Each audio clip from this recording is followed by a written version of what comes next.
বেশ, এই যে আমি এখন ঠাকুরকে সাজাচ্ছি। দেখো কেমন লাগছে তোমাদের।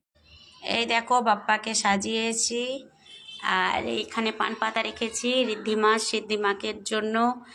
ওখানে বসানো হবে ঋদ্ধিমা সিদ্ধিমা। এই যে আমার এখনো পুজোর সামগ্রী সব আছে, সাজানো হচ্ছে। তো এখনো ঠিক হয়নি সাজানো, ওই কোণটা আবার খুলে গেছে, ওই কোণটা আবার ঠিক করতে হবে। দেখো এখনো সাজানো ঠিকঠাক হয়নি, এই সবে আমি ঠিক করছি। তোমাদের আমি সম্পূর্ণ সাজানোর পরে তারপরে তোমাদের আবার দেখাবো, ঠিক আছে।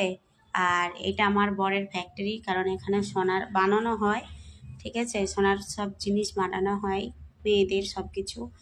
আর আমার এই তো সব এখন বসে রয়েছি সব রেডি হয়ে।